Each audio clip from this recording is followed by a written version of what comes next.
ambición, conquista, lujuria, asesinato y el poder de una tecnología incomparable. Estas fueron las bases de la fundación del Imperio Romano. Les movía una especie de ego cultural colectivo. Los colosales proyectos de construcción de Roma, coliseos, palacios, calzadas y acueductos extendidos por 3 continentes fueron vehículo del poder y las promesas de la civilización más avanzada del mundo. Estas estructuras se convirtieron en símbolos de esa idea que era Roma. Pero aunque los romanos dominaran el paisaje con sus enormes proezas arquitectónicas, a la larga se verían impotentes para evitar su propia autodestrucción.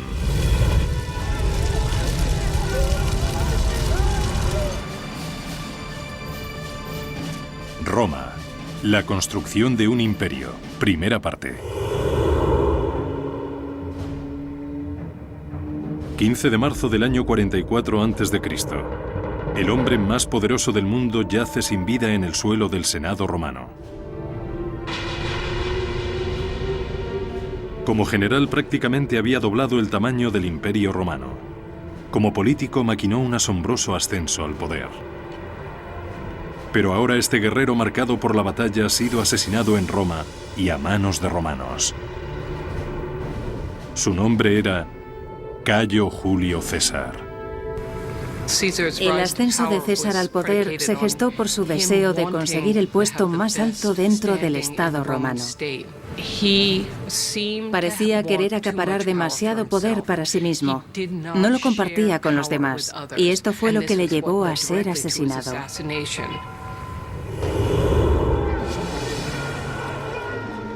Unas décadas antes, el César general joven y ambicioso había reconocido que el camino hacia la gloria en Roma comenzaba en los campos de batalla, muy lejos de ella. Su afán por la conquista militar daría lugar a la construcción de una de las proezas de ingeniería más intimidantes de Roma.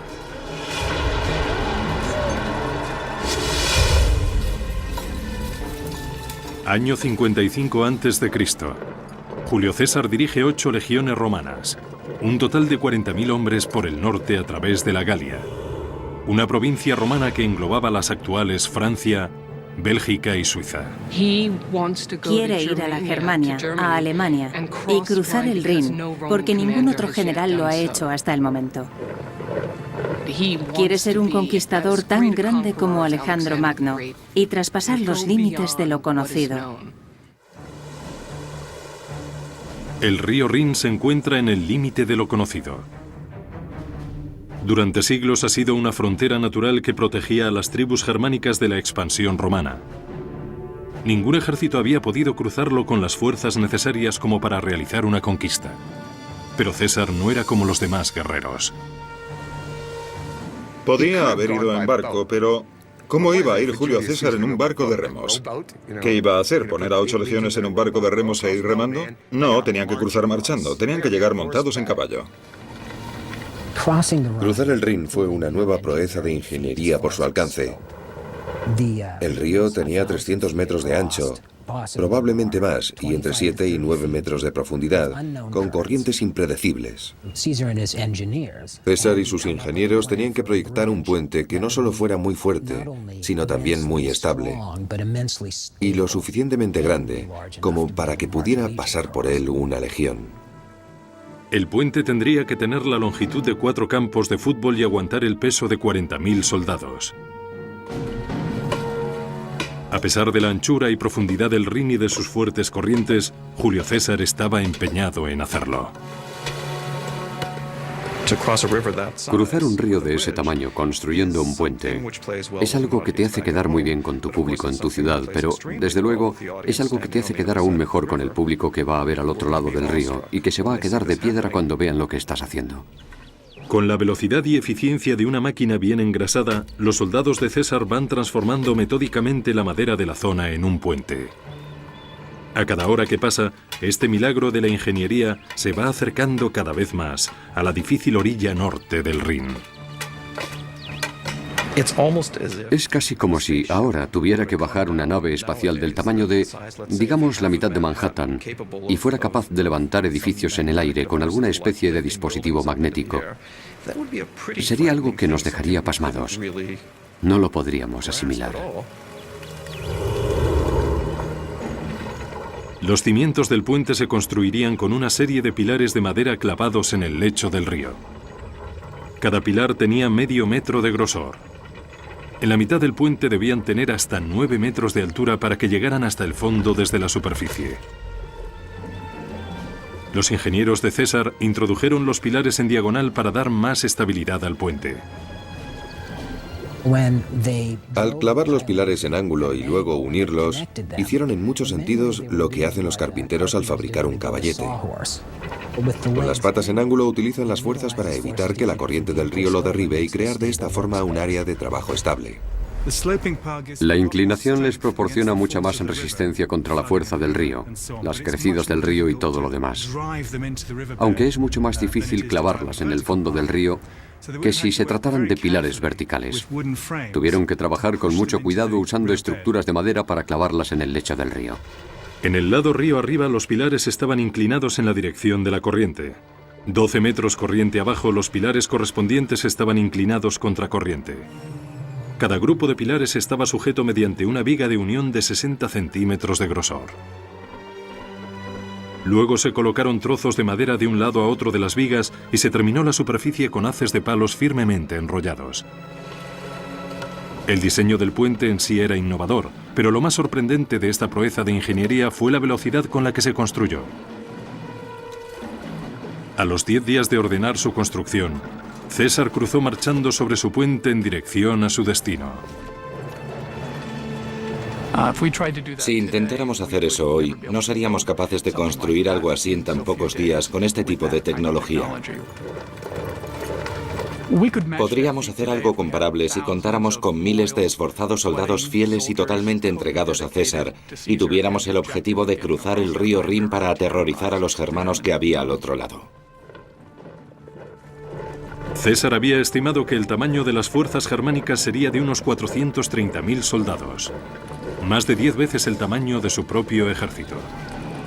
Pero cuando vieron a las legiones romanas cruzando el Rin, huyeron enseguida hacia tierras más elevadas. Durante los siguientes 18 días, César exploró libremente el territorio al norte del Rin sin encontrar ninguna resistencia. Después volvió a cruzar el puente y lo desmanteló tras haber conseguido claramente su objetivo. Es algo simbólico. Que Roma pueda llegar a cualquier parte, que no hay nada que frene a Roma. Y aún hay más. Que Julio César pueda ir a cualquier parte. El puente de César fue una de las primeras señales de su gran ambición. Una década después, esa ambición le impulsaría hasta una posición de poder sin precedentes, aunque también sería la causa de su perdición.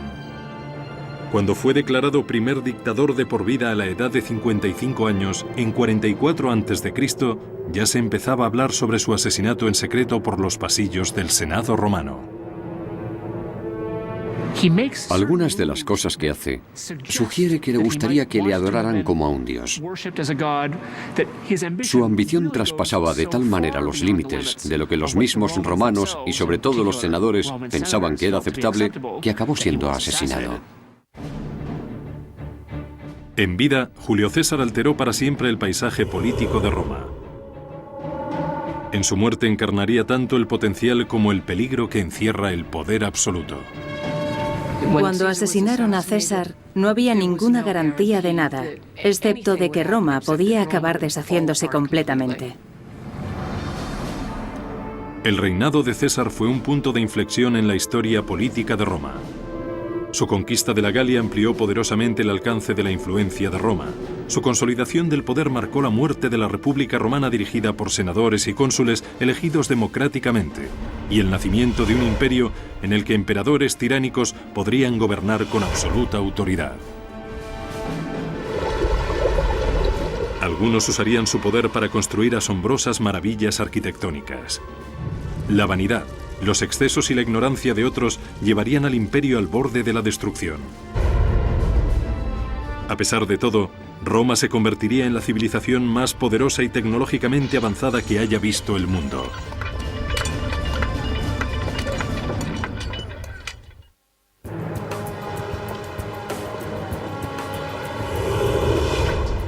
Actualmente Roma es una ciudad del siglo XXI donde lo antiguo se enfrenta a lo moderno. Cualquier persona que haya visitado la ciudad de Roma inmediatamente se queda impresionada por esta inmensa mezcla de periodos de tiempo que se extienden desde la prehistoria hasta la edad moderna. Y lo más maravilloso de Roma es que estás viviendo en medio de la historia de una de las civilizaciones más grandes que haya formado parte de la humanidad.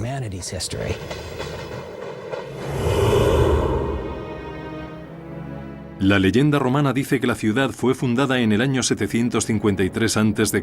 por Rómulo y Remo, dos hermanos que fueron abandonados de niños y criados por una loba.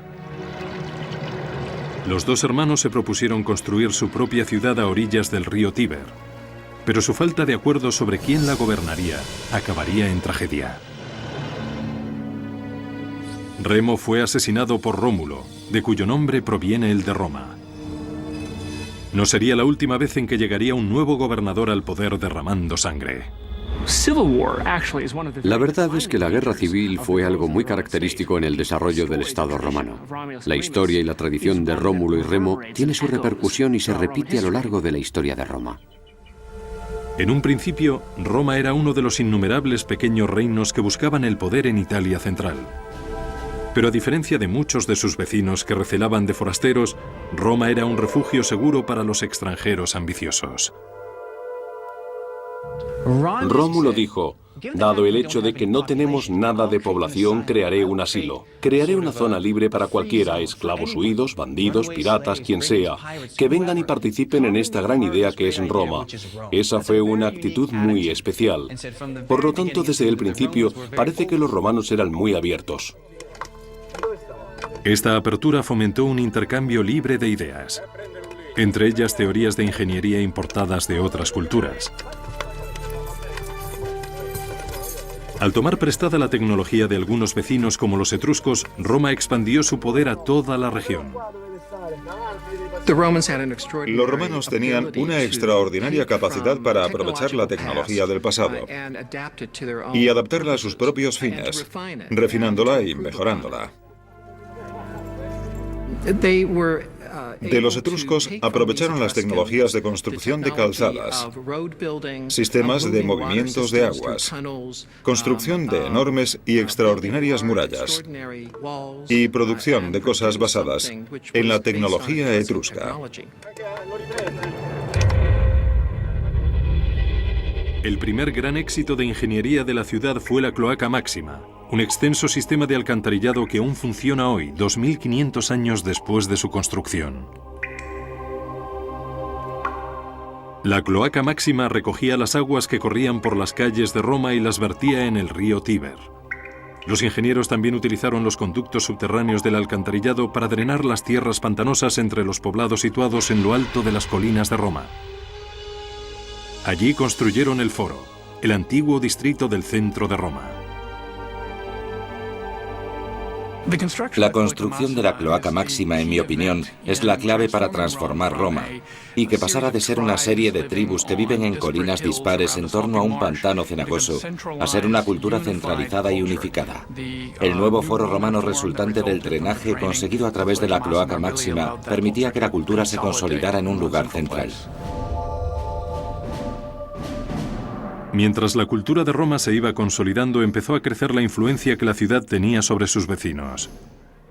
En el siglo IV a.C., Roma controlaba la mayor parte de Italia central, y sus ingenieros recibieron el encargo de desarrollar una infraestructura de comunicaciones que conectase el imperio en expansión. En la antigüedad había básicamente dos modos de transporte. Se podía viajar por el campo, bien a caballo o con más probabilidad, andando o en carros, o se podía viajar en barco. Los caminos, tal y como los conocemos hoy, en realidad no existían antes del Imperio Romano. Todo eso cambió en el año 312 a.C. al construirse la Vía Apia. La primera calzada nacional de Roma que recorría 212 kilómetros desde la capital hasta la provincia de Campania al sur. Para trazar la ruta más recta y rápida por la costa, los ingenieros romanos utilizaron un instrumento especial de topografía. Los romanos utilizaban una herramienta llamada groma, que consistía en una barra vertical con una cruz en la parte superior que se ponía sobre el suelo. Mirando a través de la cruz se podían alinear dos puntos en línea recta. La gran diferencia entre las calzadas romanas y las carreteras actuales es que los romanos no podían trazar curvas. Por lo tanto, las calzadas eran completamente rectas hasta un punto en que giraban en ángulo cerrado y otra vez totalmente rectas en otra dirección. La dificultad, por supuesto, de construir calzadas tan rectas en cualquier dirección es que se encontraban con colinas y valles por los que había que cruzar, pero cuando se encontraban con esta situación, atravesaban la montaña para poder seguir llevando la calzada en línea recta. Una vez se conseguía despejar la ruta ideal, se cavaba una zanja ancha y se rellenaba con tierra y canto rodados para crear una base sólida. Después se cubría con una capa de grava compactada con arcilla o mortero. La superficie superior se componía de una capa de gruesos adoquines inclinados que permitían que el agua escurriera hacia los lados. Las calzadas resultarían tremendamente amenazantes. Cuando vieras las calzadas te preguntarías, ¿cuánto tiempo tardarán 10.000 soldados en llegar hasta mi casa? Creo que me lo voy a pensar dos veces antes de hacer ninguna tontería contra Roma. En el momento del asesinato de Julio César en el año 44 a.C., Roma controlaba la mayor parte de Europa occidental y África del norte. Había derrotado a Cartago un siglo antes, lo que la convertía en la única superpotencia del mundo mediterráneo. El posterior sucesor de César fue su gran sobrino Octavio, que fue renombrado Augusto y coronado primer imperator o emperador de Roma.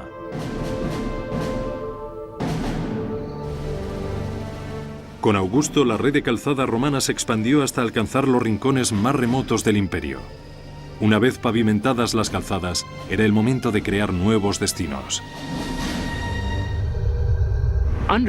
En la época de Augusto, empezaron a surgir por todas partes ciudades al estilo romano dotadas de un foro, un teatro, un anfiteatro, una basílica y todas las demás grandes características de la ciudad de Roma. Para los habitantes de las provincias recién conquistadas, las nuevas ciudades suponían un fuerte respaldo al estilo de vida romano. A estas nuevas ciudades, centros urbanos que eran símbolos de la civilización, de un nivel de vida más alto, donde había trabajos increíbles y dinero, acudían multitudes de personas al igual que hoy en busca de trabajo. Y con el tiempo, la gente de estas naciones conquistadas harían suyas estas ideas romanas. Creo que la ciudad romana en sí fue el instrumento más importante que tenían los romanos para fomentar la imagen de Roma. Y todas esas ciudades aún perviven. Londres, Bonn, París, son todas testimonio de la expansión de la cultura de Roma. Los ingenieros de Roma tenían un arma secreta que les permitía construir cosas más grandes, más fuertes y en menos tiempo que nadie. Un hormigón impermeable mezclado con una arena volcánica que se llamaba pozzolana.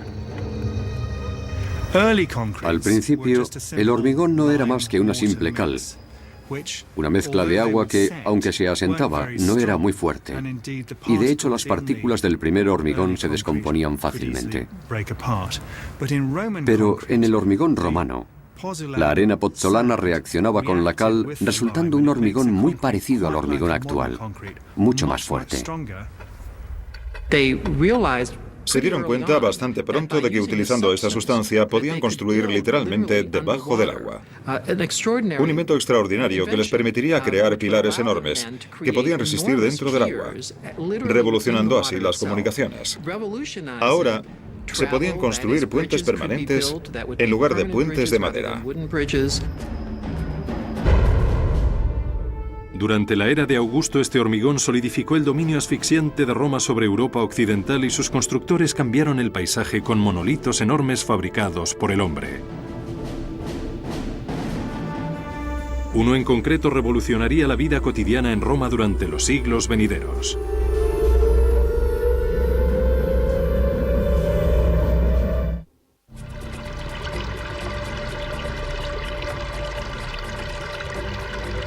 En el siglo I, Roma se había convertido en la única superpotencia de Europa.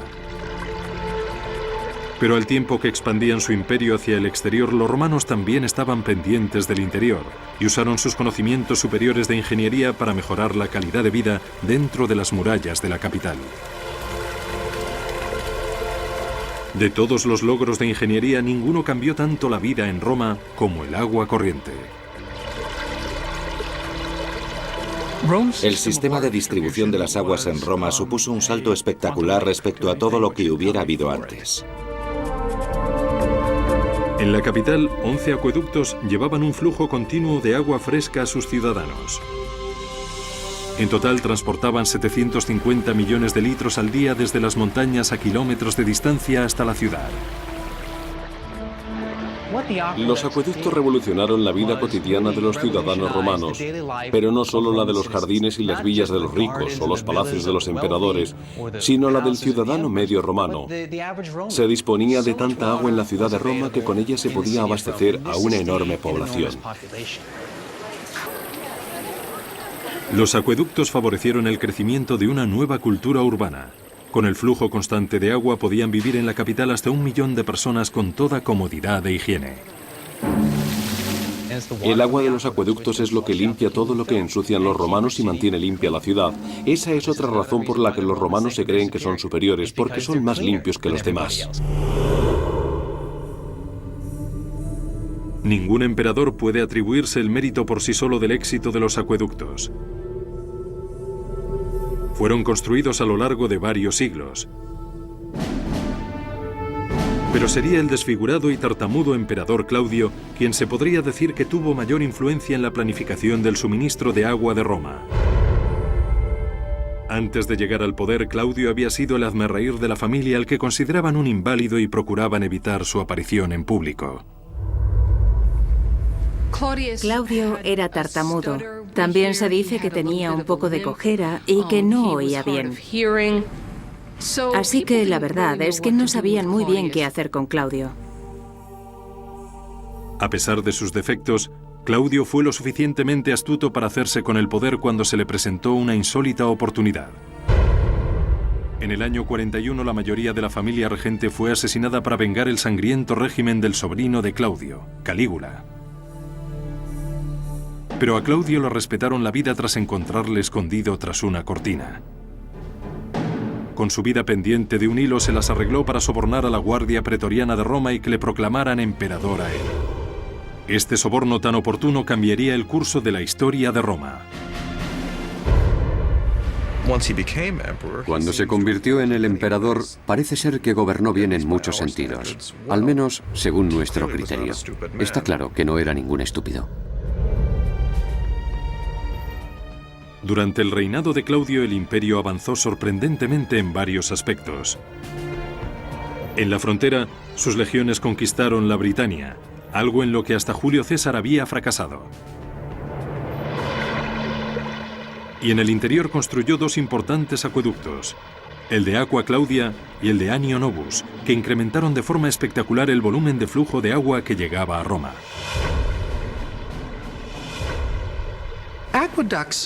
Los acueductos, en teoría, no son tan complicados. Es decir, que el agua va buscando los niveles inferiores y que, por lo tanto, puedes conducir el agua por una pendiente desde cualquier zona hasta otra zona. Esa es una premisa bastante sencilla, que cualquiera podría saberla. Pero en la práctica, construir un acueducto es ya otra cosa. Los romanos planificaron sus acueductos para que se acercaran a la ciudad en un ángulo o pendiente que fuera descendiendo gradualmente. La pendiente bajaba unos cuantos centímetros cada 100 metros. La inclinación del acueducto tenía que calcularse desde grandes distancias, 40, 50 o incluso más de 60 kilómetros, desde los manantiales de las montañas hasta las ciudades. Y eso tenía que mantenerse. No se podían desviar de ello con independencia de la naturaleza del terreno del que se tratase. Para mantener el ángulo preciso de la corriente de agua a través de las grandes montañas, los ingenieros romanos crearon unos túneles con la inclinación exacta. Cuando los conductos llegaban a los valles, se elevaban por medio de muros de piedra. Si era necesario crear muros de más de 2 metros de altura, los romanos ahorraban material de construcción y, conservando su resistencia, perfeccionaron un concepto arquitectónico de la antigüedad: el arco. El arco revolucionó la arquitectura en el mundo antiguo, permitiendo distancias mucho mayores de las que nunca habían sido posibles. Los arcos cambiaron totalmente la concepción espacial de la arquitectura romana. Los arcos se construían sobre una estructura de madera temporal que sostenía cada piedra en su lugar hasta que se colocaba la dovela o piedra angular en el centro. La dovela distribuía el peso por igual a cada lado del arco, lo que permitía colocar otras piedras encima de ella. Los arcos suponen un progreso respecto a la construcción del muro macizo en muchos sentidos, tanto en términos de eficiencia como en términos de solidez. El arco, por supuesto, requiere mucho menos material en su construcción, pero es muy resistente para soportar elementos como los tejados o los acueductos o cualquier cosa que quieras poner encima de él. Una columna de arcos de 10 kilómetros transportaba el Aqua Claudia cruzando los valles en dirección a Roma. Los acueductos tendrían un tejado cubierto, pero, por supuesto, si se pudiera quitar ese tejado, se vería el agua circulando como en un río, en dirección a la ciudad. Una vez llegaba el agua a la ciudad, los acueductos la vaciaban en 3 depósitos distintos. Uno destinado a las fuentes públicas de agua potable, un segundo con destino a los baños públicos y un tercero reservado para el emperador y otros romanos acaudalados que pagaban por tener su propia agua corriente, un concepto muy adelantado en su tiempo. En el siglo I o II, prácticamente todos los hogares de cualquier clase disponían de agua corriente. Esto es sorprendente, porque, por ejemplo, durante toda la Edad Media no pudieron disponer de ella. Con la construcción del Aqua Claudia y del Anio Novus, el emperador Claudio había revitalizado el sistema de distribución de las aguas de Roma. Su mandato público fue un éxito, pero las decisiones que tomó en su vida privada le acabarían llevando a su perdición. La historia cuenta que Claudio perdía la cabeza con las mujeres, que se enamoraba perdidamente y en exceso de sus esposas y se comportaba como un hombre servil ante ellas. Claudio causó una profunda conmoción en todo el imperio cuando decidió casarse con su propia sobrina, Agripina, la intrigante hermana de Calígula.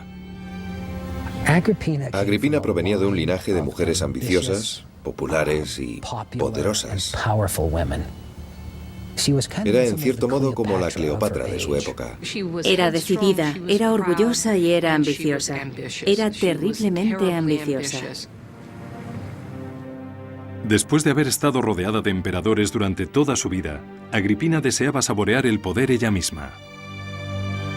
Y utilizó todos sus encantos físicos y políticos para conseguirlo.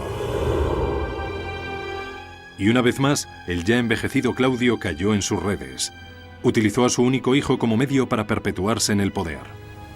La intención principal de Agripina al seducir a Claudio y convertirse en emperatriz era asegurarse el acceso de su hijo al trono. En el año 50 convenció a Claudio para que nombrara como heredero al hijo del anterior matrimonio de Agripina, en lugar de a su propio hijo biológico. 4 años después, el emperador Claudio moriría envenenado por una seta y por la ambición de su mujer. De la noche a la mañana, Agripina había pasado de ser la mujer de un emperador a la madre de otro. Su nombre era Nerón, un tirano en ciernes de 16 años cuyas maquinaciones acabarían en desastres.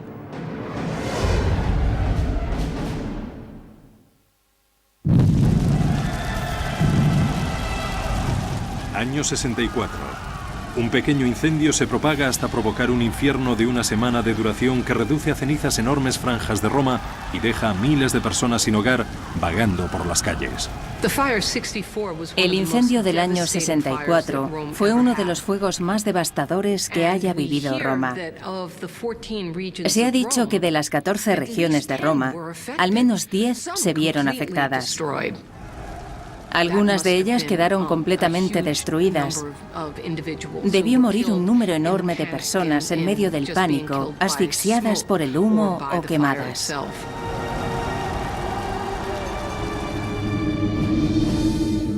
Como principal sospechoso de la lista de posibles responsables se encuentra el mismo emperador Nerón, al que supuestamente se vio tocando la lira en lo alto de una torre cercana mientras el fuego se propagaba.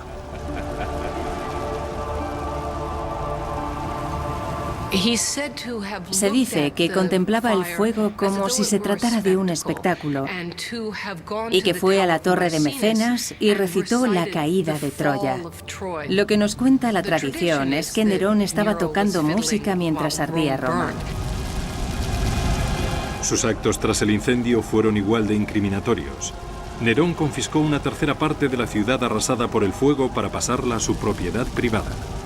Con el terreno se dispuso a construir el monumento a la autocomplacencia más extravagante del imperio, un palacio que cubría unas 80 hectáreas del centro de Roma. Se empezó a correr el rumor de que había provocado el fuego intencionadamente para poder destruir la parte de la ciudad donde quería construir su palacio. Nerón responsabilizó del incendio a un nuevo grupo de culto religioso a los que llamaban cristianos y mandó atar y quemar a cientos de ellos en las calles de Roma. Este fue el último de una serie de actos escalofriantes que evidenciaron el disfuncional legado de Nerón. Le sirvió la cabeza de una de sus ex-esposas a su nueva mujer como regalo a petición suya. Después la mataría a patadas cuando se encontraba embarazada en un ataque de cólera. Y la mayoría de las cosas por las que Nerón tiene tan mala fama llegaron después del acto más atroz que un ser humano pueda cometer: el asesinato de su propia madre. Agripina, que había organizado el ascenso al poder de Nerón matando a su marido Claudio, fue la mujer más déspota de la antigüedad. Ella esperaba compartir por igual el poder con su hijo. Agripina no podía aceptar un papel subordinado, ni con Claudio ni con su hijo. Y eso, al final, fue lo que acabó con ella. El afán de control que tenía Agripina fue enfureciendo poco a poco a Nerón. En el año 59, a los 21 años, 5 después de convertirse en emperador, mandó a sus guardias que mataran a su propia madre. Cuando estos se acercaban, Agripina ordenó a los guardias de forma simbólica que le clavaran la espada en el útero. Les dijo: clavádmela aquí primero, aquí engendré a Nerón. Muy dramático. Nerón se quedó atormentado durante el resto de su vida con las visiones del fantasma de su madre, que le empujaron aún más hacia la locura. Nerón, con el tiempo, va sintiéndose cada vez más solo y al mismo tiempo, por la misma razón, también cada vez más paranoide y cada vez más cruel. Fue en medio de estos delirios cada vez más profundos cuando Nerón empezó a construir el palacio del placer más suntuoso del imperio, en tierras públicas y con dinero público.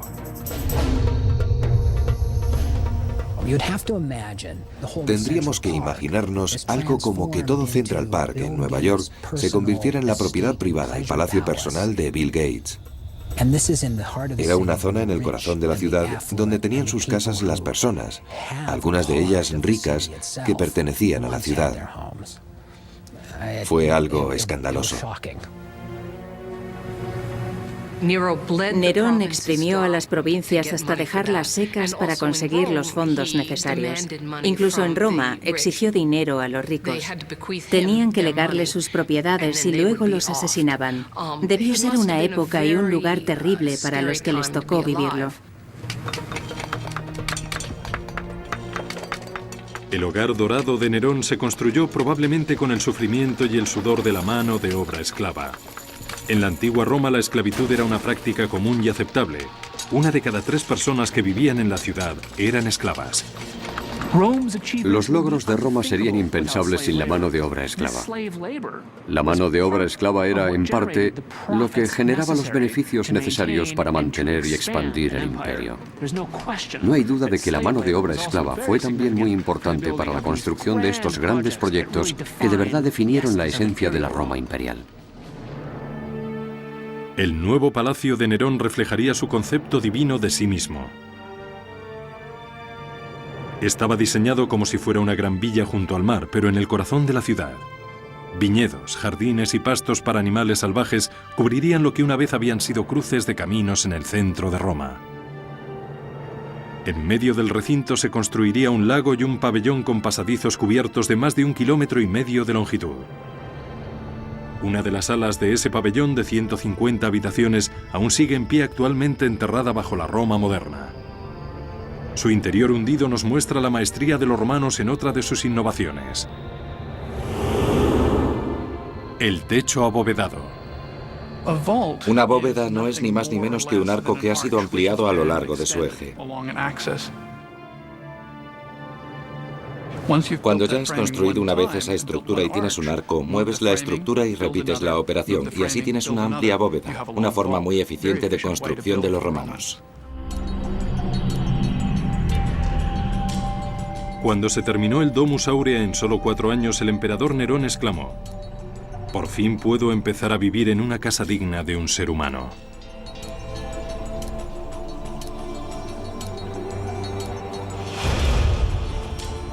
Los restos que han perdurado son una parte oscura y húmeda del decadente palacio en el que vivió.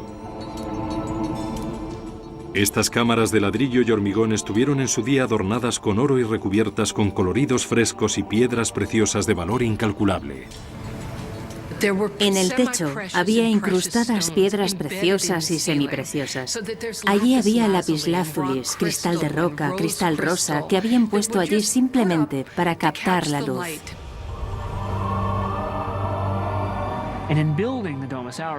Al construir el Domus Aurea, Nerón está demostrando que no es como los buenos emperadores, generoso con sus recursos personales, y creo que esta es una de las razones que lleva a su caída. Su actitud fue tan desproporcionada en relación con lo que los senadores y la gente de Roma esperaba de su emperador que creo que finalmente pagó el precio. En el año 68, solo unos meses después de trasladarse al Domus Aurea, Nerón fue derrocado por un gigantesco movimiento de oposición. El Senado le declaró enemigo público y ordenó a sus propios guardias que le dieran caza como a un fugitivo. Cuando se sintió rodeado, Nerón se cortó el cuello con la ayuda de un esclavo fiel. Sus últimas palabras fueron: «¿Qué artista muere conmigo?». Nerón murió como el gran actor elocuente que siempre quiso ser. Una especie de actor de tragedia en un escenario trágico. Sus últimas palabras completan su imagen como alguien que se vio a sí mismo no como un emperador, sino como una estrella. Tras la muerte de Nerón, los romanos intentaron enterrar todo recuerdo de él y de su opresivo mandato. En el año 104, su casa dorada se rellenaría y cubriría de tierra y escombros. Serviría de base a un complejo de baños que construiría encima de ella el emperador Trajano.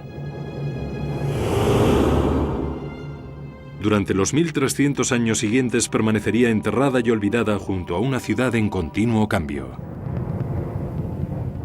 En el siglo XVI, un socavón hizo que los exploradores volvieran a entrar en el vientre de esta bestia de la antigüedad. En su interior, los artistas del Renacimiento se inspiraron en sus extraños frescos. La palabra grotesco que utilizamos actualmente viene del término artístico usado para describir estas extrañas criaturas que vieron allá abajo, mitad humanas, mitad bestia, en parte elemento arquitectónico, en parte decoración.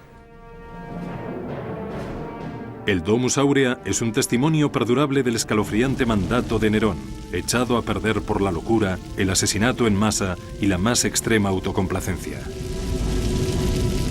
Una vez finalizado este periodo, el Imperio Romano se enfrentó a un futuro incierto.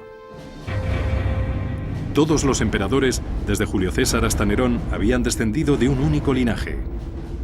Ahora, por primera vez en la historia, el gobierno del imperio estaba a disposición de cualquiera. Nadie estaba seguro de lo que iba a pasar a continuación, excepto que iba a derramarse sangre y que no iban a pasarlo bien hasta que hubiese acabado.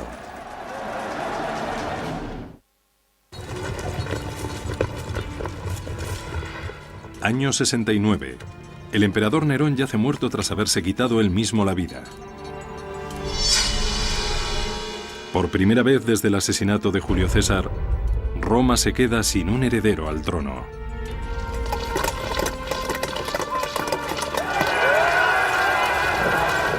Estalla una lucha de poder entre los principales generales del imperio que enfrenta a sus ejércitos entre sí en un sangriento intento por alcanzar el poder. Al final, el vencedor es Vespasiano, un general sencillo y franco que había dirigido a las legiones de Roma en su puesto de destino, la inestable Judea. No tiene sangre azul, ni tampoco se parece en nada a su tiránico predecesor. Vespasiano era el anti-Nerón. Era lo más diferente a Nerón que se podía ser. Había ido ascendiendo poco a poco en el escalafón y era un hombre práctico, un poco endurecido, que tenía aversión a la pretenciosidad y además se sentía orgulloso de ello. Vespasiano es la clase de persona que preferiría ver un partido de fútbol a una ópera.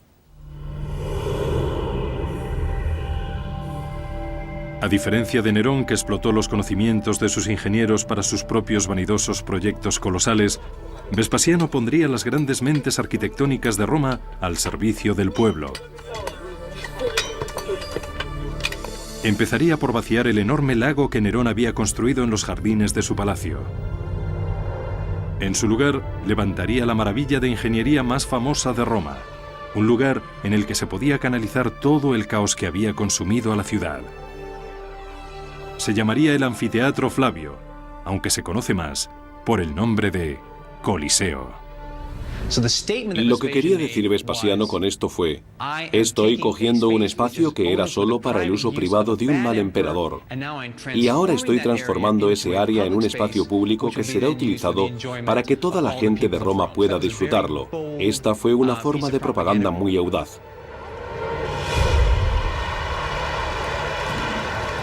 Los gladiadores llevaban siglos derramando sangre para divertir al público, pero la gente de Roma tenía hambre de espectáculos más grandes y atrevidos. El Coliseo proporcionaría a los gladiadores un moderno y permanente escenario de lucha y los juegos alcanzarían un nivel de carnicerías nunca visto en la historia del imperio. Este era el lugar, el escenario más importante. Aquí llegaba la diversión. Todo, desde animales de los rincones más remotos del mundo conocido hasta prisioneros de tierras lejanas, estaban allí a tu alcance para verlos desde tu asiento de palco en el centro de la ciudad. La construcción del Coliseo comenzó en el año 72. Fue financiada con la venta de las valiosas reliquias obtenidas de los templos judíos durante el saqueo de Vespasiano a Jerusalén.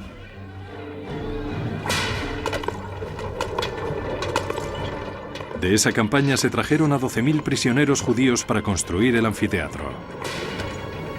Trabajarían en unas condiciones tremendamente duras y durante muchas horas, y realizando grandes esfuerzos hasta el final.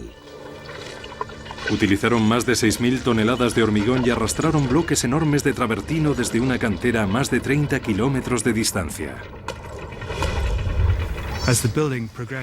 Según iba progresando la construcción en altura, usaban menos material de piedra caliza pesada, más fuerte y costoso, y más material barato que además era más ligero. Los romanos tenían unas grúas de madera muy sofisticadas y herramientas para levantar piedras, y podían hacerlo con bastante facilidad desde el suelo hasta grandes alturas. En solo 8 años, la imponente estructura llegó a alcanzar los 50 metros de altura, empequeñeciendo todo cuanto le rodeaba. Es la estructura más alta construida por los antiguos romanos. Este es el anfiteatro de la capital. ¿Y qué era Roma? Roma era una ciudad mucho más grande que ninguna otra ciudad y mucho más rica. Por eso, el anfiteatro era un símbolo del poder, la tecnología y la riqueza de la Roma antigua. Los anfiteatros se construyeron con una estructura sorprendentemente sencilla, uniendo dos teatros griegos hasta formar un teatro de 360 grados en círculo.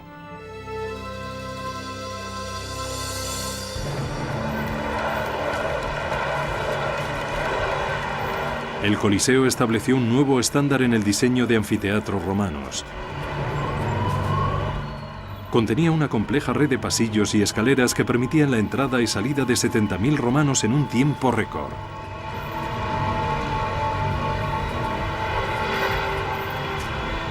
Al igual que en los estadios actuales, todos los espectadores que entraban en el Coliseo tenían un billete con el número correspondiente a una de las puertas de entrada. El complejo fue diseñado no solo para controlar al público, sino para que se sintiera cómodo.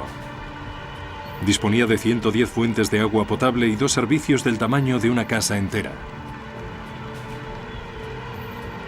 El Coliseo incluso disponía de un tejado retráctil. En los días de calor se desplegaba un toldo llamado velario sobre la grada superior para que diera sombra a los espectadores. Lo accionaban unos marineros de la Marina romana que se encontraban situados a lo largo de la galería superior en todo el perímetro del Coliseo. Podían cambiarlo según el sol y según el viento. En consecuencia, el Coliseo tenía una climatización fantástica y sombra. Se ponían en la galería superior y con unos postes, cuyos agujeros podemos ver aún en la parte exterior, conseguían sujetar esta enorme lona que cubría todo el espacio. El Coliseo fue terminado en el año 80, pero Vespasiano no viviría para ver la gran apertura de su más grande monumento. Murió de causas naturales el año anterior. Su hijo y sucesor, Tito, dirigió la celebración inaugural. Los romanos acudieron durante 100 días seguidos llenando el Coliseo para empaparse de todo tipo de matanzas imaginables. En un solo día se sacrificaba a 5.000 animales y quedaban miles de cadáveres de gladiadores y prisioneros. Fuera de este anfiteatro solo se habían visto carnicerías semejantes en las guerras, aunque en su interior era pura diversión. Se pasaban el día entero. Por la mañana veían a hombres matando o siendo matados por animales. Después del mediodía veían ejecutar a prisioneros.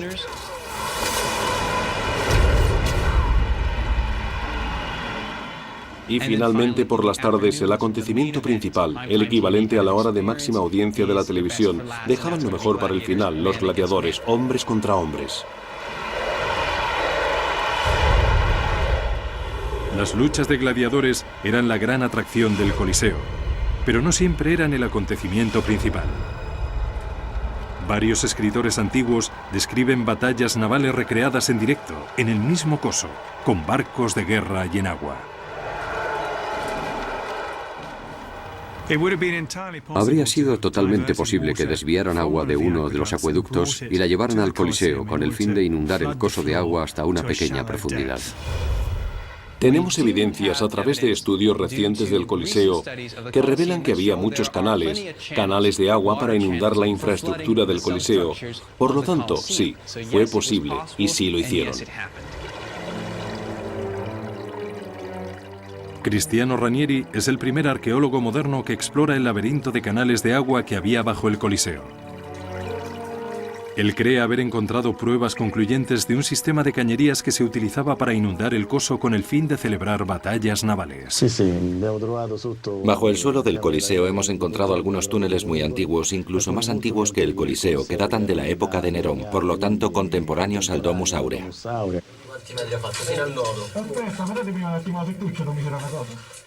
Los canales de agua originales construidos bajo el lago artificial de Nerón habían quedado intactos cuando se construyó el Coliseo justo encima. Es posible que se reacondicionaran para poder inundar y vaciar el coso. En estas imágenes nunca vistas anteriormente, Cristiano dirige a su equipo de submarinistas por el interior de estos canales antiguos, inundados con agua contaminada por los escombros de hace 2 milenios. Bajo el Coliseo descubre un depósito comunicado por un conducto a un acueducto cercano. Cristiano cree que las aguas llegaban hasta allí desviadas desde algún acueducto.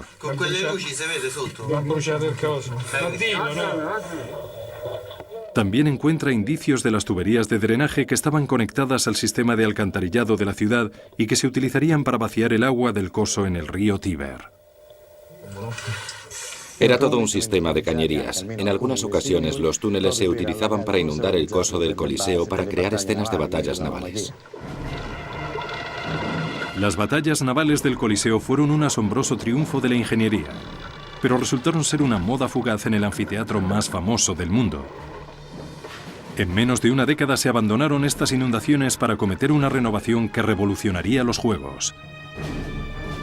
Una nueva infraestructura bajo el suelo llamada hipogeo. En su interior había un sistema de ascensores y trampillas desde las que podían surgir de repente tigres y gladiadores armados y pillar por sorpresa a sus víctimas.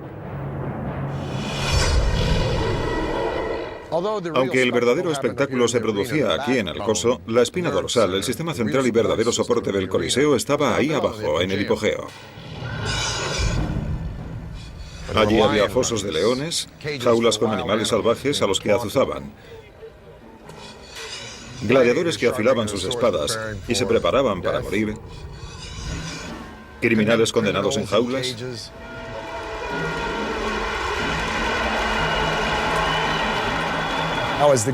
Cuando comenzaban los juegos, se abría una trampilla en el coso y mediante un sistema de poleas, un ascensor ascendía para llevar otro león o una pantera hasta el coso. Al abrirse la trampilla recibíamos un baño de luz y oíamos los gritos de la muchedumbre disfrutando de los juegos. Entonces se volvería a cerrar la trampilla para dejarnos ahí contemplando nuestra propia muerte entre gritos, lamentaciones y el olor a sangre, bestias y hombres.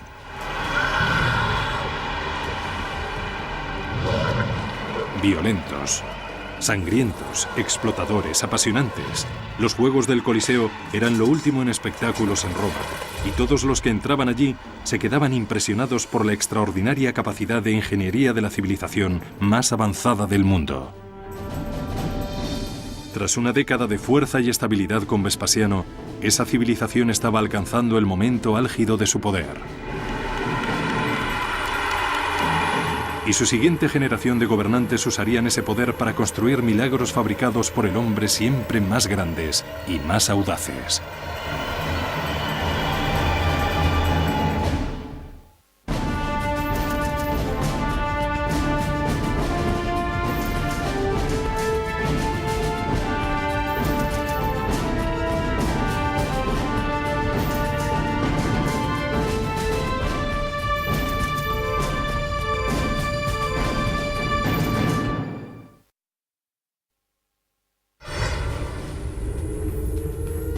Ambición, conquista, lujuria, asesinato y el poder de una tecnología incomparable. Estas fueron las bases de la fundación del Imperio Romano. Les movía una especie de ego cultural colectivo. Los colosales proyectos de construcción de Roma, coliseos, palacios, calzadas y acueductos extendidos por 3 continentes, fueron vehículo del poder y las promesas de la civilización más avanzada del mundo. Estas estructuras se convirtieron en símbolos de esa idea que era Roma. Pero aunque los romanos dominaran el paisaje con sus enormes proezas arquitectónicas, a la larga se verían impotentes para evitar su propia autodestrucción.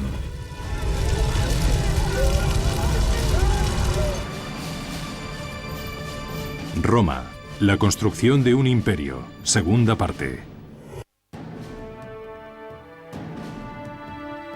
Al final del siglo I, el Imperio Romano se extendía desde Inglaterra a Egipto y desde Portugal a Persia. Hasta 50 millones de personas de todo tipo de razas e idiomas eran fieles súbditos de un emperador. Ese emperador fue siempre italiano hasta el año 98, en el que un extranjero tomó el control del poder. Su nombre era Trajano, un ambicioso guerrero de la provincia de España cuyos triunfos en el campo de batalla habían captado la atención del achacoso emperador Nerva. Al carecer de descendencia, Nerva adoptó a Trajano como hijo y heredero. Se amplió la idea de lo que significaba ser romano y de quién podía ayudar al Estado y de quién podía participar en el Estado. Trajano es muy buen ejemplo. Trajano es el primero de una serie de emperadores que provenían de fuera de Italia. Cuando murió Nerva, Trajano heredó el mundo romano. Inmediatamente se dispuso a demostrar su lealtad a los ciudadanos de la capital. Sabía que la mejor forma de hacerlo era apelando a su firme sentido de supremacía. Los romanos pensaban a lo grande. El tamaño de su imperio, el tamaño de sus edificios y las ambiciones de sus líderes son algunas de las cosas que definen lo que significaba ser romano. Les movía una especie de ego cultural colectivo. Trajano inició una gran campaña de edificación que empezaría por la infraestructura del imperio. Hizo reparaciones urgentes y necesarias en calzadas, puertos y edificios públicos. Encargó construir uno de los últimos grandes acueductos y edificó los nuevos baños públicos sobre los cimientos de la desmoronada Casa Dorada de Nerón. Todos estos proyectos requerían una gran cantidad de dinero. Y para además completar sus propios planes, iba a tener que conseguir muchos más fondos. Esto, para los romanos, significaba tener que realizar conquistas. En su tercer año como emperador, Trajano emprendió una ofensiva militar para recaudar fondos que se emplearían en la construcción de más monumentos grandiosos. Se propuso conquistar la Dacia, una esquiva región situada en las actuales Rumanía y Hungría que habían conseguido rechazar a los romanos durante varios siglos. Tras años de duros combates, los dacios se rindieron en el año 107.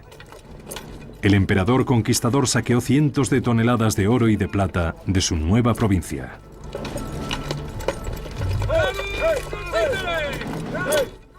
Trajano es el emperador que amplió los límites del imperio hasta su máxima extensión.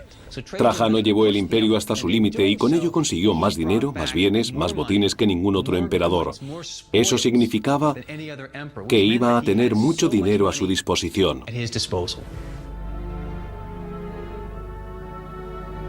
El emperador se gastó sus nuevas rentas en la ampliación de un espacio público que aliviaría la congestión en el superpoblado distrito del centro. Desde el comienzo de la República, el antiguo Foro Romano había sido el centro del gobierno, el comercio y la cultura. Allí, junto a tribunales de justicia y bibliotecas, se elevaban templos a los dioses como Saturno y Vesta. Pero cuando Roma creció hasta convertirse en la capital del mundo, el desarrollo de la ciudad empezó a expandirse fuera de sus límites. El foro era una parte esencial de la vida romana, pero el éxito de la ciudad y la presión de la población era tal que tenían que seguir construyendo continuamente nuevas direcciones. Cada emperador tuvo que construir en su momento una nueva parte del foro para su gente. En la época de Trajano, Roma era una metrópolis densamente poblada de 1 millón de personas y que seguía creciendo. Por este motivo encargó realizar un nuevo foro, más grande que todos los de sus predecesores juntos. Trajano no es que tuviera tanto dinero, pero los ingenieros, los albañiles que ponían el hormigón y todas esas personas estaban en su mejor momento. Podían conseguir hacer cosas mejores y en menos tiempo que en ninguna otra época. El hombre al que encargaron el diseño del foro de Trajano era otro extranjero, Apolodoro de Damasco. Apolodoro era un arquitecto griego que había diseñado puentes militares para Trajano durante sus batallas con Dacia. Durante aquella guerra había demostrado ser un genio de la arquitectura. Ahora Apolodoro se enfrentaba a un nuevo reto: la falta de espacio donde ubicar las grandes ideas de Trajano. Por supuesto, igual que en el actual urbanismo, la ubicación de los edificios es algo crucial. Por lo tanto, si un emperador quería construir una estructura en una determinada ubicación y tenían que arrasar ese lugar, pues tendrían que hacer exactamente eso. Para poder crear un terreno nivelado donde construir en el centro de Roma, Apolodoro ordenó a sus constructores que excavaran una gran parte de la colina quirinal adyacente al antiguo foro. Es una época anterior en miles de años a la dinamita. Los romanos tuvieron que realizar estas grandes hazañas moldeando el paisaje y moviendo los terrenos a base de mano de obra, con la fuerza de decenas de miles de esclavos trabajando a todas horas con picos y palas. Imagínense un ejército de hormigas transportando un trozo de pan. No lo llevarían todo a la vez, sino que lo descompondrían en trozos pequeños y se lo irían llevando poco a poco. Un ejército de esclavos romanos fue arrancando poco a poco toda una colina de roca de 38 metros de altitud y dejando una superficie de 55.000 metros cuadrados de terreno de primera clase en el corazón de Roma. Allí, desde el suelo de la capital, empezaría a elevarse una ciudad de mármol, reconstruida por un emperador español y un arquitecto griego. El producto final se vería en el año 112.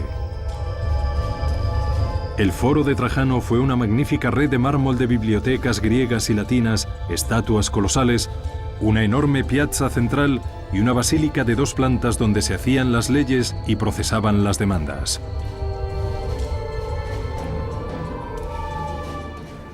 Ir al Foro de Trajano tuvo que ser una experiencia increíble para cualquier romano. Entrarías en la basílica, el edificio más grande construido en la Roma de aquella época. Estaba remachado en mármol, inundado de luz, y luego llegarías a la plaza, donde mirando a tu alrededor verías la monumental estatua ecuestre de Trajano. Debió haber sido una experiencia asombrosa.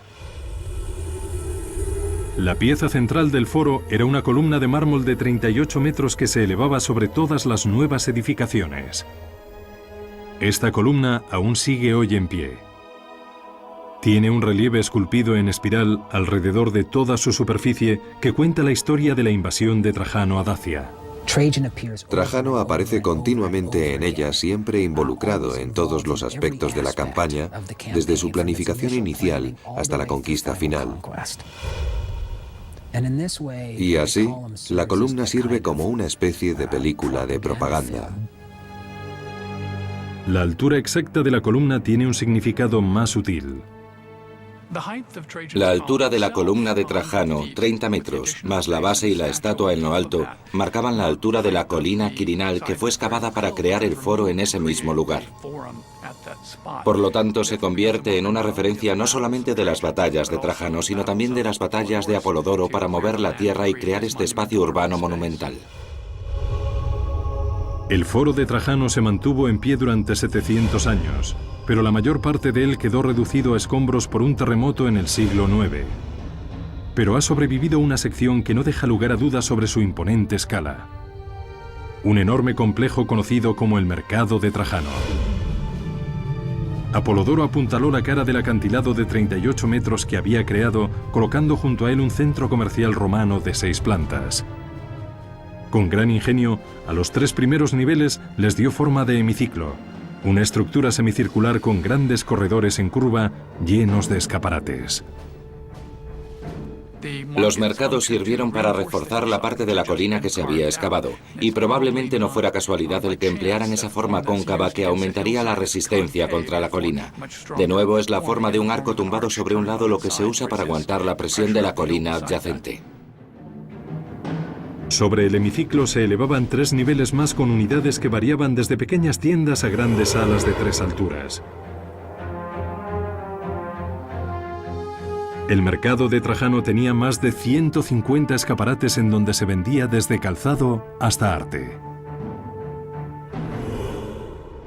Estos mercados debieron vender enormes cantidades de materiales de todas las partes del mundo romano, y puede que incluso de más allá de sus fronteras.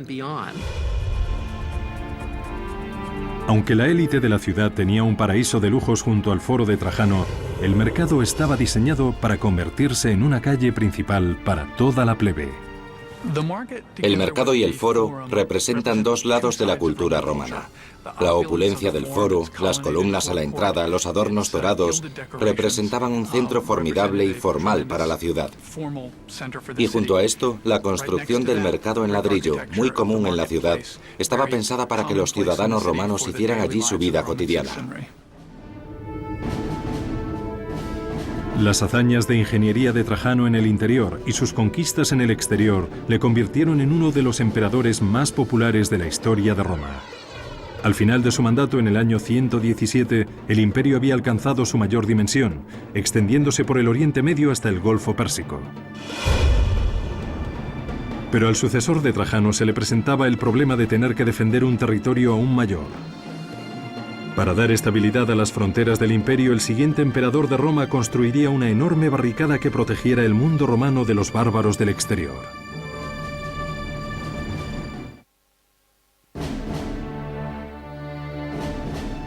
En el momento de su muerte, en el año 117, el emperador Trajano había llevado el imperio romano hasta su cota más alta, tanto en riqueza como en territorio. Pero enseguida empezarían a verse los inconvenientes de un dominio tan amplio. Trajano no tuvo hijos biológicos, por lo que a su muerte el imperio pasó a su hijo adoptivo, Adriano. Adriano, como Trajano, era un hombre militar y muy competente. Pero Adriano era consciente de que el imperio sería incapaz de mantener la expansión de sus fronteras. Cuanto más se expandieran sus fronteras, por supuesto, se iba a necesitar más dinero para mantenerlas protegidas. Por esta razón, no se preocupó de realizar más conquistas, sino de cómo conservar las que ya tenían. Hoy día se pueden encontrar pruebas concretas de la nueva política de defensa de Adriano en un lugar remoto del norte de Inglaterra, a 2.400 kilómetros de Roma. Cuando Adriano llegó al poder en el año 117, la mitad norte de la Britania continuaba sin ser doblegada, y los soldados romanos se enfrentaban a la doble amenaza de los gélidos inviernos y de las incursiones bárbaras.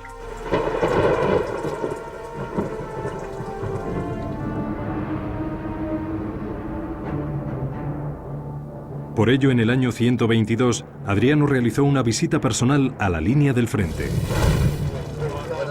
El emperador enseguida sacó la conclusión de que la única forma de domar Britania sería haciendo lo propio antes con sus propios soldados. Los romanos siempre habían creído que aquellos hombres que estuvieran sirviendo al Estado romano había que hacerles trabajar. Si estos soldados romanos no tenían disciplina, pensaban que iban a empezar a perder el tiempo y a dedicarse al juego y no a hacer lo que debían.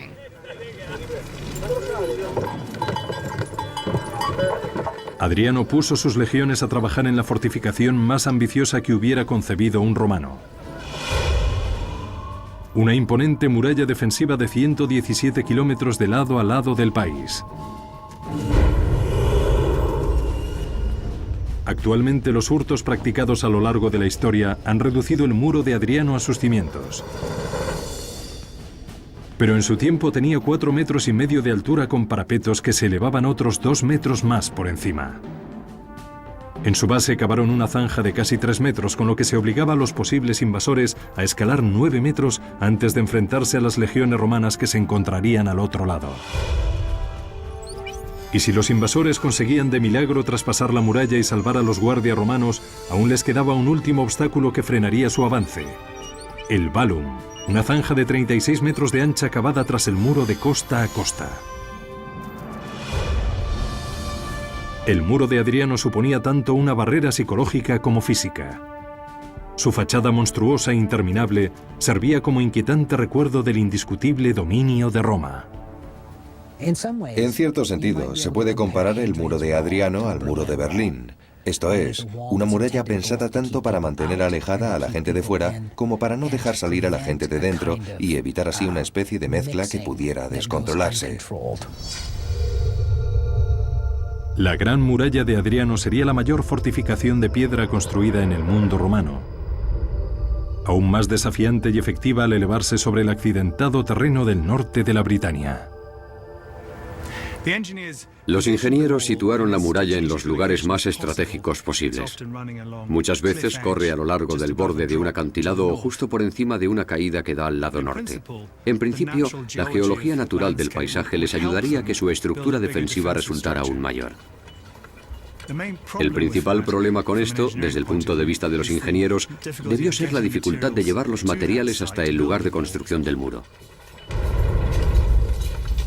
Se necesitaron 3 legiones con un total de entre 15.000 y 25.000 hombres para realizar la deslomadora tarea de mover los pesados bloques de piedra hasta el emplazamiento de la construcción. Pero el muro fue solo un componente del gran diseño de Adriano. Las legiones construirían cada 1,5 kilómetros un puesto de guardia en el muro que albergaba hasta 60 soldados a la vez.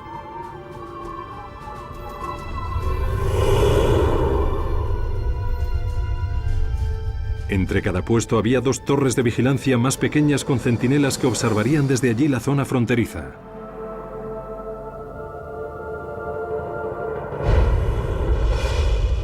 Y a todo lo largo del muro se erigieron 17 superfuertes con cabida para 1.000 soldados romanos. Lo que se consiguió con esto fue crear una especie de zona militar con la cual los romanos pudieran mantener un poderío militar suficiente a lo largo de la muralla, salir en gran número de patrulla a lo largo del frente, realizar el mantenimiento necesario y disponer de una presencia militar eficaz y capaz de intimidar. Cada uno de estos superfuertes cubrían una superficie de entre 12.000 y 20.000 metros cuadrados, dotados de sala de celebraciones, templo, barracones, hospital y una casa de baños. Todo lo necesario para mantener a un ejército. Alrededor de estos fuertes surgían ciudades para satisfacer la demanda constante de alimentos y suministros del ejército. Estos soldados romanos querían zapatos romanos, querían alfileres romanos, querían todas las cosas que podían conseguir en cualquier parte dentro del mundo romano. Así que el comercio suele seguirles, los bares suelen seguirles, las mujeres suelen seguirles y terminan por transformar básicamente los lugares en los que se asientan. En solo 5 años se había completado la enorme barrera de Adriano de lado a lado en Britania. El emperador ya tenía protegida la frontera noroeste de Roma, había mejorado la disciplina de sus tropas y dejado un inconfundible testimonio del inmenso alcance del poder romano. Adriano volvió a Roma en el año 126. Una vez allí, encargaría una de las maravillas de la ingeniería más célebres de Roma y eliminaría a su ingeniero más célebre.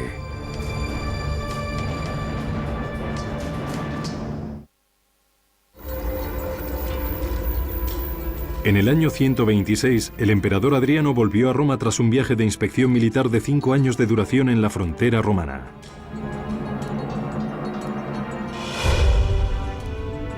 Mientras estuvo fuera, sus constructores habían estado trabajando febrilmente para llevar a cabo sus sueños arquitectónicos en la capital. Adriano, desde luego, quería dejar su huella en Roma. Quería recuperar las construcciones de Augusto y demostrar que las podía hacer mejor. 150 años antes, el emperador Augusto se había ganado la fama de haber transformado una Roma hecha de ladrillo en una ciudad de mármol.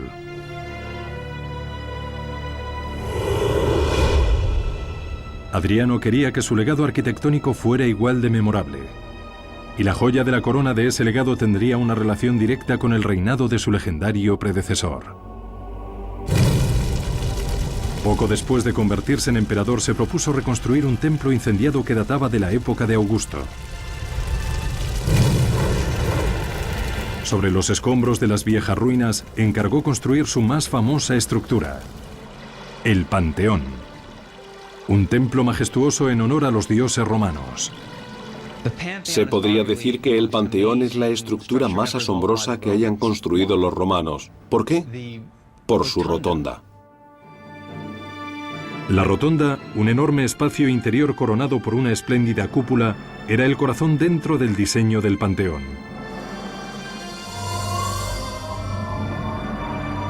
En su mismo centro, la cúpula de hormigón se eleva a 45 metros de altura y se extiende exactamente la misma longitud de lado a lado sin ningún apoyo de columnas ni contrafuertes. 45 metros es una distancia muy grande para abarcar. Debieron tener muchas agallas para intentar hacer algo con semejante anchura. El hecho de haberla construido con una anchura tan grande es uno de sus grandes logros. La cúpula del Panteón sería durante 18 siglos la estructura de hormigón sin sujeción más amplia del mundo. Antes de poder cubrir de hormigón el techo, los ingenieros de Adriano necesitaban averiguar cómo desviar el peso de su centro.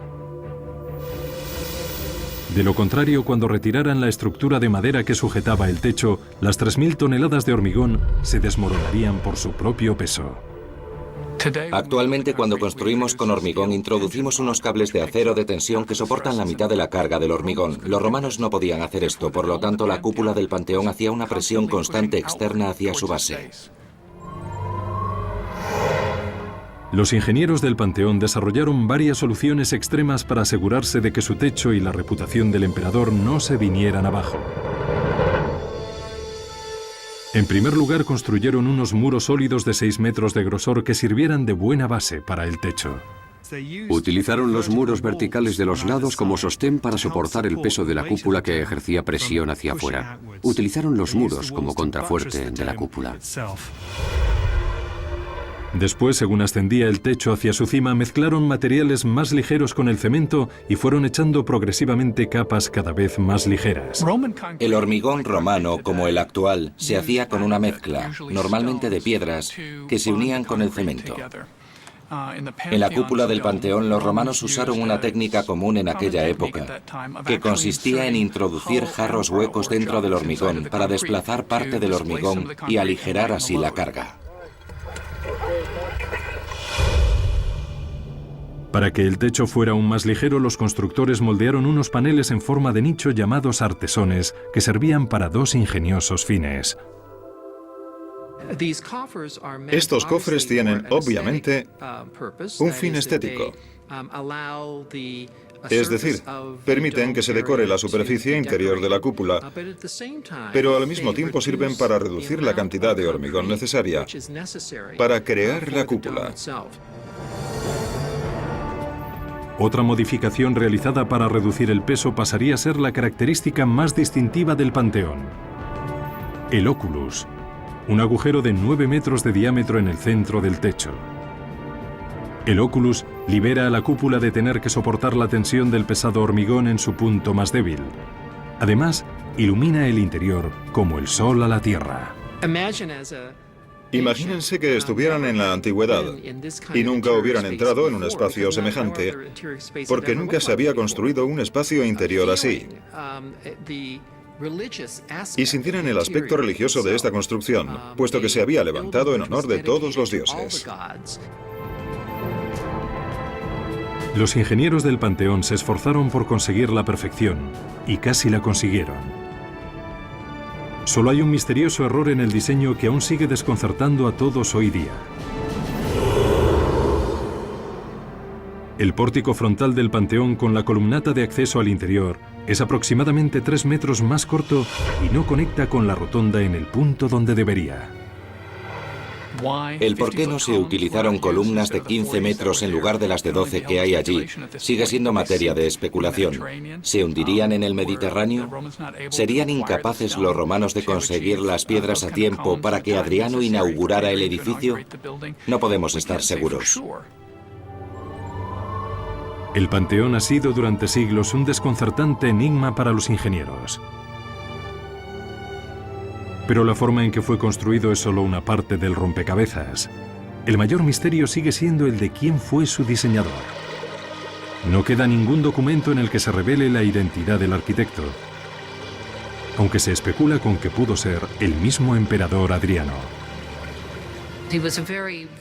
Era un hombre muy versátil. Pintaba, escribía poesía y le encantaba la arquitectura.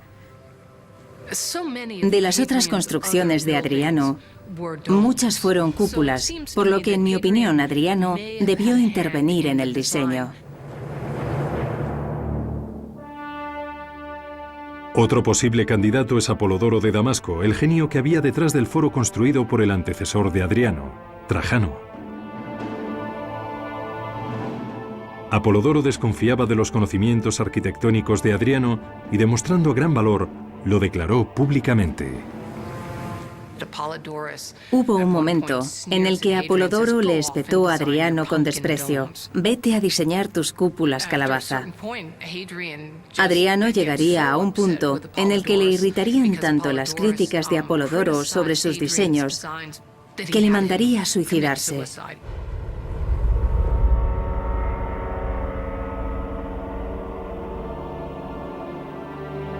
En el año 138, 8 años después de ordenar la muerte del mayor arquitecto que haya tenido Roma, Adriano murió de causas naturales a la edad de 62 años. Las 2 décadas que estuvo en el poder fueron uno de los periodos más prolíficos de construcción en la historia de Roma.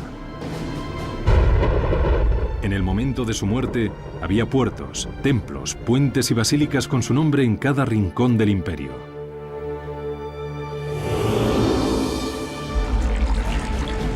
Pasaría casi un siglo hasta que otro emperador encargara hacer uno de los últimos grandes logros de ingeniería, tras el cual Roma entraría en una espiral de autodestrucción.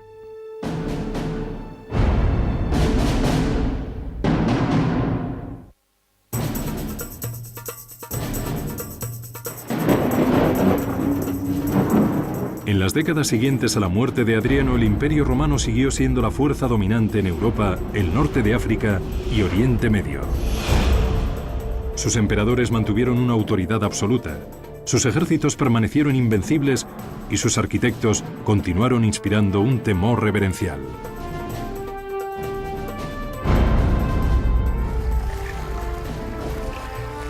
Su mayor logro, un gigantesco complejo de baños romanos, fue encargado en el año 212 por un emperador intrigante y corrupto llamado Caracalla, que llegó al poder a la vieja usanza, mediante el asesinato. El difunto padre de Caracalla, el emperador Séptimo Severo, hubiera querido que sus 2 hijos gobernaran juntos el Imperio Romano. Pero Caracalla y su hermano Geta se odiaban. Tras la muerte de su padre, era solo cuestión de tiempo el que uno acabara con el otro. Y Caracalla se le anticipó. Caracalla le hizo matar delante de su propia madre, lo cual me parece algo horrible. Geta fue borrado de la memoria. No solo se le quitó el nombre de las inscripciones, sino que también se despintó su imagen. Borraron su nombre, pero dejaron el hueco para que se supiera que el Estado había acabado con él y para que se recordara esa lección. Durante el mandato de Caracalla volvió a correr la sangre por los aposentos imperiales y el imperio volvía a estar en manos de un tirano que empleaba el terror como forma de gobierno. El mandato de Caracalla estuvo caracterizado por ser un hombre, el emperador, que se sitúa por encima del hombre y en la misma esfera de los dioses. Caracalla quería dejar un legado que le asegurara un lugar en la historia, como habían conseguido Vespasiano con el Coliseo, Trajano con el Foro y Adriano con el Panteón. Se tenía que demostrar a sí mismo que era merecedor del poder imperial. Tenía que probar que era incluso mejor que su padre. El nuevo emperador intentaría expiar sus pecados del pasado construyendo un complejo de baños. Los baños llevaban siglos formando parte de la vida cotidiana de Roma. Estaban concentrados en torno a unas piscinas de agua caliente y fría. Pero los baños eran algo más que el lugar donde bañarse. Eran clubs públicos abiertos a personas de toda clase. Después de terminar tu trabajo, te ibas a los baños durante un par de horas para relajarte, hablar de política, que te dieran un masaje, te hicieran la manicura o te cortaran el pelo. Había zonas donde hacer gimnasia, podías practicar la lucha y también, por supuesto, bañarte e ir a las salas de vapor a sudar. En todo caso, estarías rodeado por unas estupendas estructuras recubiertas de mármol y decoradas con estatuas. Y esto lo podía disfrutar cualquier persona. No estaban hechas para los ricos, sino para el ciudadano medio romano. Los baños habían sido siempre un proyecto de construcción muy habitual entre los emperadores romanos. Anteriores gobernantes como Nerón, Tito y Trajano habían levantado sus propios extravagantes baños, cada uno de ellos con su nombre. Y Caracalla estaba dispuesto a superarlos a todos ellos con el complejo de baños más grande que se haya construido. Los imponentes restos que aún perduran hoy son testimonio de su éxito. Como pueden ver en todo lo que aún queda hoy a nuestro alrededor, había una serie de salas gigantescas en las que había piscinas de tamaño olímpico. Había piscinas de baño con agua a diferentes temperaturas, salas de baño privadas y áreas en donde la gente se podía reunir. El edificio central era más grande que la Basílica de San Pedro y estaba adornado con oro y mármol de lado a lado. Los suelos estaban cubiertos de ricos mosaicos, de los cuales aún se conservan algunos fragmentos. En torno al edificio principal había espacios abiertos para pruebas de atletismo, y en el perímetro, bibliotecas, tiendas, restaurantes e incluso burdeles. El complejo podía alojar cómodamente a 2000 romanos. Esta pequeña ciudad estaría repleta de gente todos los días. Estas salas enormes son un testimonio de los conocimientos e ingeniería de las personas que lo construyeron. Superaron con creces a todos los demás baños que se habían hecho anteriormente.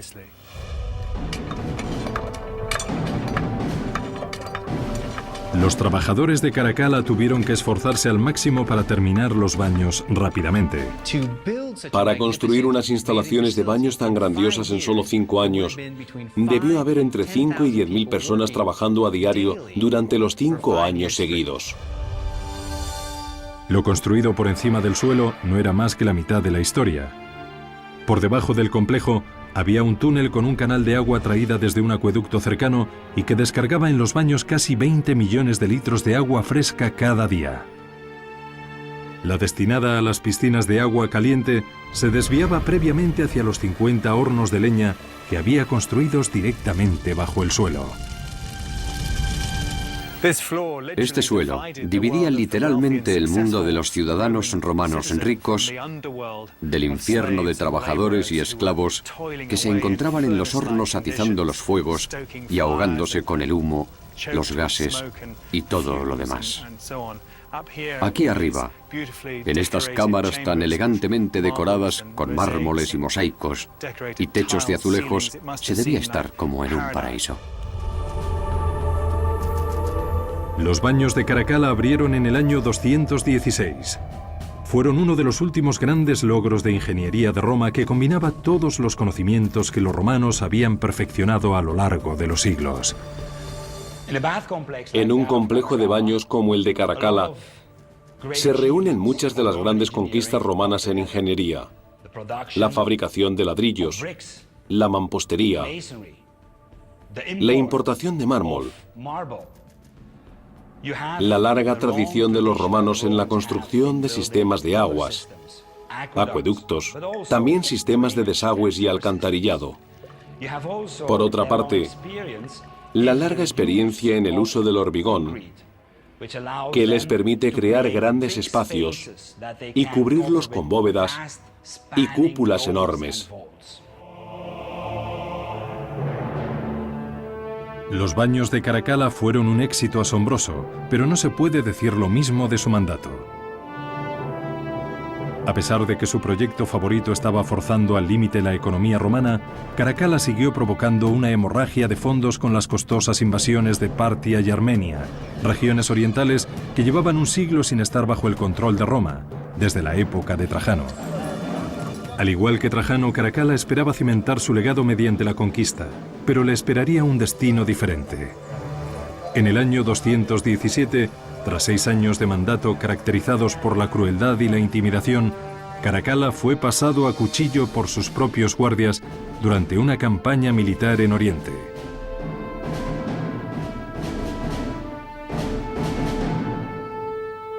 Ese mismo año, un devastador incendio dejó en el esqueleto al Coliseo, el alma de la capital. El anfiteatro sería reconstruido 20 años después, pero el imperio nunca se recuperaría. Los días gloriosos de Augusto, Vespasiano y Trajano ya habían pasado hace mucho y nunca volverían. En los 3 siglos siguientes, el imperio que tanto había brillado en su día fue poco a poco apagándose. Las teorías sobre su causa han rellenado volúmenes enteros. Hay quien dice que la metalurgia los envenenó. Otros dicen que fue la decadencia y la endogamia de la clase superior. Otros que fue la falta de un ejército bien entrenado y posteriormente la falta de defensa. Creo que el Imperio Romano simplemente era demasiado grande para poder gobernarlo de una forma eficiente, de poder administrarlo y crear una verdadera identidad de comunidad. En los siglos V y VI, las tribus guerreras germánicas saquearon varias veces Roma, exigiéndoles tierras y dinero. En el año 537, una tribu invasora fue directa a la yugular, destruyendo las arterias más vitales y esenciales de la ciudad, los acueductos. Sin el agua corriente de la que ya dependían sus ciudadanos, la que fuera gran capital acabó derrumbándose. Sin agua la gente no podía vivir en el centro de la ciudad, los jardines y las granjas no se podían regar, la población de 1.200.000 habitantes rápidamente decreció hasta solo 12.000. Eso supone una disminución del 99%. Pero 1500 años después de la caída de Roma, el legado de sus construcciones siguen inspirando y desconcertando a los ingenieros actuales. Muchas de las cosas que los romanos fueron capaces de hacer en su tiempo no se pudieron volver a hacer hasta que conseguimos desarrollar nuevas tecnologías. Desde luego no hemos podido hacer ninguna cúpula como la del Panteón hasta disponer del ordenador. No podríamos haber eliminado una colina hasta disponer de equipos mecánicos. Con las herramientas que tenían ellos, nunca hubiéramos podido hacer lo que consiguieron ellos. Quizá la lección más importante que nos enseñaron los romanos fue una, que ni Julio César, ni Nerón, ni Caracalla llegaron nunca a comprender. Que la misma ambición ciega que impulsa nuestro progreso puede provocar también nuestra propia desaparición. Esta gente consiguió satisfacer sus ambiciones y sus apetitos de tal manera que por un lado les admiramos y por otro, al mismo tiempo, les aborrecemos. Los antiguos romanos eran a menudo violentos, vengativos, avariciosos y egocéntricos. Pero las imponentes estructuras que dejaron a su paso permanecen como prueba no solo del poder de una civilización, sino del ilimitado potencial que tiene la humanidad.